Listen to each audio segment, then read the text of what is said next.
Stéphanie Pérez, Maryse Burgot, toutes deux grands reporters à France Télé. Merci d'être là sur notre plateau, entre deux retours et deux départs. Merci alors d'avoir pris le temps. Ça fait plus de 30 ans que vous couvrez les guerres. Maryse Burgot, on vient de vous voir. Alors c'était il y a bien longtemps, sur la dernière partie, vous couvriez le Kosovo. Vous dites que la longévité est très rare dans ce métier, que c'est un métier qui casse. Pourtant, vous êtes toujours là. Est-ce que vous vous sentez abîmé par ce métier qui casse ? Je ne sais pas si j'ai jamais dit que c'était un métier qui cassait. Je ne dis pas ça. Je dis que c'est un métier difficile et très fatigant et un peu épuisant et extrêmement dangereux, comme vous savez. Donc, il y a des journalistes qui le font pendant un certain nombre d'années et qui, après quelques années, finissent par renoncer. Moi, j'ai jamais eu envie de renoncer parce que j'aime toujours autant faire ça. J'ai envie de dire que ça me donne encore plus d'énergie de continuer à le faire. On vient de vous voir en Israël, Stéphanie Pérez. C'était quelques jours après les attaques du Hamas. Et on vous entend dire les mots me manquent. Il n'y a pas de mots, on sent la sidération. Comment est-ce qu'on montre le réel, justement comment est-ce qu'on montre le réel sans choquer ? Est-ce que ce sont des questions que vous vous posez tout le temps, finalement ? Ah oui, tout le temps, surtout sur les terrains effectivement qu'on couvre, que ce soit l'Ukraine ou Israël. C'est vrai qu'on se retrouve confronté à des situations qui sont particulièrement difficiles. On se retrouve confronté à la mort. Et il faut trouver les mots, il faut faire attention aux images qu'on va diffuser. Il faut qu'on continue de respecter les personnes qu'on rencontre, qu'on filme, même si c'est dans des situations de détresse. Et c'est pour ça qu'effectivement, il y a un gros travail de réflexion. À chaque fois, on s'interroge jusqu'où on peut aller. Moi, je fais partie de ceux, je pense comme Maryse, qui estiment qu'il faut montrer, il faut en parler. Effectivement, le choix des mots est très important. Et dans ce mais il ne faut pas occulter. Ce que vous montrez, vous fixez des limites précises sur les choses que vous montrez, notamment les situations très difficiles. C'est sûr qu'il n'y a aucun intérêt à filmer un cadavre plein pot, en gros plan. Déjà, notre charte à nous oblige à respecter la dignité des personnes que l'on filme. Et puis, j'estime que ça n'apporte rien. En fait, vous devez montrer sans montrer. On doit le suggérer. Et c'est là aussi tout le talent de nos confrères caméramans et camérawoman. Et en même temps, vous dites qu'il faut quand même ne pas trop suggérer. C'est très important d'être très concret. Oui, c'est pour ça que c'est vraiment à chaque fois un équilibre. Ça dépend de la situation. Oui. Maryse Burgot. Et parfois, vous pouvez montrer des choses très fortes avec une image. Je me souviens très bien de Kramatorsk. Vous vous souvenez, la gare de Kramatorsk qui a été bombardée avec 2 missiles russes. En Ukraine. Nous, en Ukraine, on est arrivés, ça venait de se produire. Et le JRI, le caméraman avec qui je travaillais, a fait un travail remarquable parce que, par exemple, il a filmé les chaussures. Il y avait les corps ont au bout d'un moment été recouverts et on voyait les magnifiques chaussures des femmes qui dépassaient du cadavre. Il n'y a pas besoin de montrer le cadavre. Juste les chaussures étaient presque plus émouvantes. Une petite main d'enfant. Et là, vous n'avez pas besoin de montrer. Vous suggérez, et vous suggérez de manière encore plus forte, je trouve. Et puis parfois, il y a quand même le danger très réel qui vous concerne, vous, et puis bien sûr vos autres collègues et tous les grands reporters qui partent sur le terrain, parfois au péril de leur vie. Je voulais qu'on regarde ces images très marquantes de votre collègue Anaïs Anquet, qui se trouvait dans un hôtel à Kharkiv, dans l'est de l'Ukraine, avec sa fixeuse, une journaliste ukrainienne. Un hôtel bombardé par les Russes, c'était il y a quelques semaines. Il est un peu plus de 22h30 hier soir quand 2 missiles russes frappent le bâtiment. Nos 2 journalistes sont dans les couloirs de l'hôtel au moment de l'explosion. Elles ne sont pas blessées. Leur traductrice ukrainienne a reçu de petits éclats de vitres sur le visage. Elle est finalement légèrement blessée. Dans les couloirs, c'est la panique. Car le bâtiment est en feu. Les journalistes sont sains et saufs, on le dit. On voit finalement à quel point le danger est là. Quand vous quittez votre famille pour couvrir une guerre, est-ce que vous pensez à ce danger, Maryse Burgot ? Oui, bien sûr. Moi, j'aime beaucoup partir, j'aime beaucoup revenir aussi. Vraiment. Je fais partie de ces gens qui comptent les jours en mission, surtout sur des missions dangereuses. j'ai très envie de revenir. Et oui, quand je pars, j'ai une sorte d'angoisse. Mais mes enfants ont confiance, par exemple. Ils ne sont pas plus angoissés que ça. J'ai réussi quelque chose, au moins. C'est ne pas transmettre trop d'angoisse quand je pars. Vous faites attention avec vos proches aussi. Vous en discutez avec eux? Oui, bien sûr, et c'est souvent plus dur pour les proches que pour nous-mêmes quand on va sur des terrains de ce genre. J'ai mis un certain temps à le comprendre et à le savoir. On avait fait un doc sur les familles des soldats français partant en Afghanistan et ailleurs. Et c'est là où j'ai découvert que finalement la souffrance, elle est chez ceux qui ne partent pas, qui savent que vous prenez risques et qui ont peur qu'on vous annonce à un moment qu'il vous est arrivé quelque chose. Je voulais qu'on parte avec vous dans les tranchées à l'est de l'Ukraine. Stéphanie Pérez, on est dans la région de Zaporijjia et vous êtes avec des soldats ukrainiens. Un moment très dangereux où vous allez frôler la mort. Opération sous tension. Ils doivent se dissimuler et ne pas perdre de temps. En face, les drones russes ont rattrapé leur retard et peuvent les repérer. Quand soudain,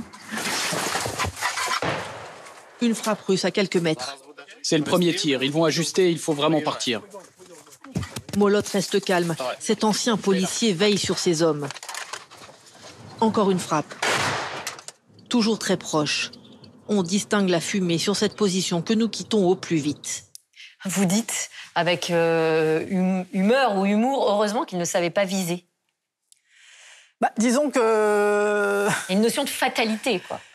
Disons qu'à ce moment-là, effectivement, heureusement que le tir n'était pas forcément très bien ajusté. Et alors, on dit toujours que c'est le premier tir, c'est un peu le coup de semonce. Le deuxième, est davantage ajusté. Donc c'est pour ça que dans ces moments-là, on sait qu'il faut partir très vite et surtout rester calme, parce que c'est ce qui compte dans ces moments-là. Et bon, on était avec une équipe, on avait déjà tourné avec ces dronistes, donc on les connaissait, on leur faisait confiance.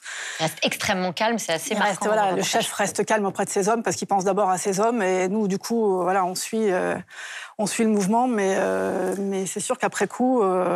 C'était facile de passer ce reportage auprès de la rédaction, après 2 ans de... Alors, c'était compliqué. C'était compliqué de passer ce reportage parce que c'était un moment de creux.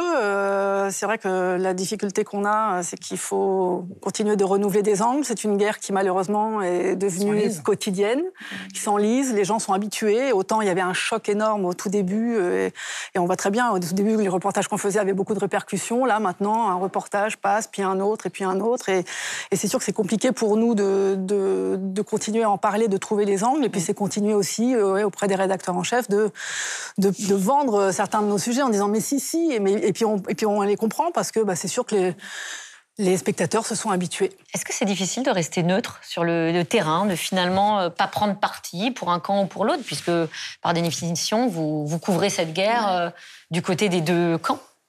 Moi, je crois c'est pas que c'est difficile, c'est que c'est notre travail de devoir rester neutre. Et je crois qu'on y arrive. C'est compliqué. Est-ce que vous avez les fixeurs ou les gens qui vous accompagnent, qui vous font des remarques ou qui essayent d'influencer votre travail, puisque vous travaillez avec des Ukrainiens d'un côté, puis avec des Russes de l'autre? Et nous avons aussi les soldats ukrainiens et leurs commandants qui parfois nous veulent nous envoyer vers quelque chose vers quoi on ne veut pas du tout aller. C'est de la propagande, d'un côté comme de l'autre, c'est la guerre. Et quand c'est la guerre, il y a de la propagande des 2 côtés. C'est à nous de trouver la vérité du milieu, et c'est très compliqué. Moi, j'ai perdu ma carte de presse ukrainienne à un moment, ils me l'ont enlevée, parce que j'étais pas assez... Pro-ukrainienne ? Vous n'étiez pas assez pro-ukrainienne ? Je ne respectais pas assez les consignes des Ukrainiens, des commandants ukrainiens. J'ai fait quelque chose que je ne devais pas faire. Je suis allée à Kherson. Je suis rentrée dans la ville de Kherson avant que Zelensky arrive. Et le président Zelensky voulait montrer qu'il avait libéré la ville. Et il voulait être le premier. Et que les médias soient nombreux à rentrer en masse à ce moment-là. Moi, je suis rentrée avant, comme d'autres confrères d'ailleurs. J'ai perdu ma carte de presse. Ils ont fini par me la redonner. Mais c'est pour vous dire que c'est un combat, en fait, y compris avec les Ukrainiens. La propagande, c'est une arme de guerre, c'est ça qu'on entend.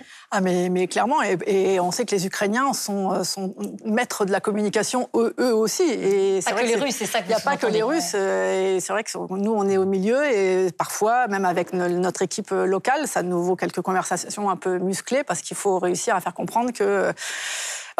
même si on est en Ukraine, on est censé rester le plus objectif possible, même si ça ne leur fait pas forcément plaisir tout le temps. Je vois hocher de la tête. Oui, 2 petites choses que j'aurais ajoutées, c'est qu'il y a un métier que l'opinion publique connaît mal, c'est le métier de fixeur. Or, ce sont nos anges gardiens, ce sont les gens qui nous disent sur place ce qu'il faut faire ou pas faire, qui préparent le terrain, qui nous aident à préparer les tournages et qui connaissent le pays. Ce sont des autochtones qui accompagnent les journalistes. Ils sont souvent des journalistes et qui préparent le terrain et qui sont nos guides sur le terrain et qui savent jusqu'où aller ou pas aller. Il faut dire que souvent, ils restent sur place et que parfois, ils ont des représailles, etc. Après, il y a une autre chose que je voudrais ajouter, c'est qu'il y a un moment où il faut savoir décrocher. Et je pense notamment à Stéphane Villeneuve, qui est mort en Ukraine il y a quelques années. Et je me souviens de lui, je l'ai vu une semaine avant, et il m'a dit, bon, voilà, je veux arrêter. Je veux aller arrêter le grand reportage et trop tirer sur la corde, etc. Et je cherche une place fixe, etc. Et puis, on devait se voir la semaine d'après. Il avait un bureau qui l'attendait. Et puis, la nuit, la veille de sa mort, il m'a envoyé un SMS en me disant, écoute, je repars, c'est ma dernière fois, mais il faut que je reparte. C'est l'appel du large de nouveau. Il est mort, il a sauté sur une mine à Mossoul. Je n'aime pas tellement cette histoire. Ben oui, vous n'aimez pas cette histoire, parce qu'effectivement... Bien sûr, Est-ce qu'on se dit, est-ce que c'est toujours la foi de trop? Non, parce que sinon, vous ne partez pas. Mais c'est une réalité, ça arrive. Moi, j'ai fait 2 missions en Ukraine où j'ai appris la mort de 2 confrères en arrivant. Donc bon, vous commencez, vous vous dites, bon, ça commence quand même très, très difficilement. Mais c'est une réalité. Est-ce qu'on sort indemne de ce que vous dites, de ce que vous voyez filtrer, interpréter avant de nous le restituer? Parce qu'on entend la puissance et la violence aussi des mots. Moi, je crois que oui, parce que si, je ne sais pas pour Stéphanie, évidemment, si nous ne sortions pas indemnes, nous ne repartirions pas. Donc, moi, je repars à chaque fois. J'ai des difficultés quand je rentre. Il faut atterrir de ces endroits difficiles, mais moi, je sais le faire maintenant. J'ai des méthodes qui sont assez simples. C'est quoi vos méthodes?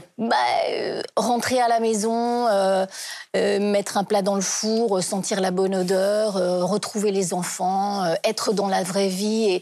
Et moi, par exemple, j'ai des enfants, comme Stéphanie d'ailleurs, mais je dois atterrir aussi. J'ai déjà été absente pendant de longues semaines. Je leur dois de me sentir bien quand je rentre. Donc, je mets ça un peu de côté et je m'occupe des miens. Je suis avec les miens. Je mets la guerre entre parenthèses. Je trouve que c'est ma seule solution, moi, pour repartir. Et France Télé vous met à disposition des psychologues ou un accompagnement comme ça? Oui, si on a besoin, effectivement, on a possibilité de contacter des psychologues. Et vous les contactez? Moi, personnellement, j'ai jamais ressenti le besoin, parce que si j'ai besoin de parler, j'ai un entourage qui est suffisamment solide pour évoquer ces questions. Mais un peu comme Maryse, moi, c'est pareil, quand je reviens, je rentre dans le quotidien, je vais faire les courses, je m'occupe des devoirs. Voilà, on revient à la vraie vie, parce que pour les proches qui attendent à la maison, c'est pas très marrant. On a l'impression que les psychologues, tout le monde dit c'est pas mal, mais c'est pas mal pour les autres, mais nous, on n'en a pas besoin, comme si aussi il y avait peut-être une certaine pudeur ou retenue à parler de ces traumatismes, mais peut-être non plus ne pas envoyer le message au chef de la rédaction que on est trop fragile pour repartir. Je ne sais pas si la question se pose. Non, moi, j'ai pas de pudeur. Moi, en fait, si j'ai besoin d'en parler, j'en parle déjà avec l'équipe, qui on a vécu ces moments qui peuvent être particuliers.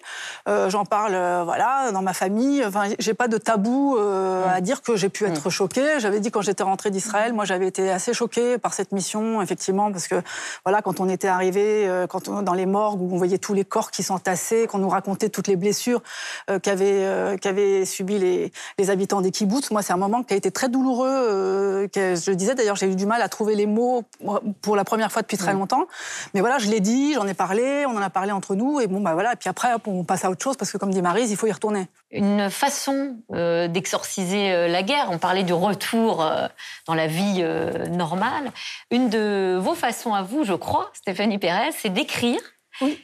Notamment des romans, ce qui est assez inattendu peut-être pour une grande reporter de guerre, je ne sais pas. Coucher les mots par écrit, est-ce que c'est un échappatoire? Oui, en fait, j'ai découvert cet échappatoire et maintenant j'en ai besoin. En fait, je me rends compte que c'est peut-être même, on parlait tout à l'heure de psychologie, de retour, comment gérer tout ça. Moi, je pense que, c'est pas que je pense, je me rends compte que finalement coucher ce que j'ai pu vivre à travers des personnages. En fait, là, je suis en train d'écrire mon 2e roman qui sera sur l'Ukraine, et où mes personnages sont finalement la somme de tous les gens que j'ai rencontrés depuis 2 ans, et ça me permet d'aller plus loin, et ça me permet aussi de poser peut-être des choses plus intimes qu'on ne peut pas poser dans les reportages.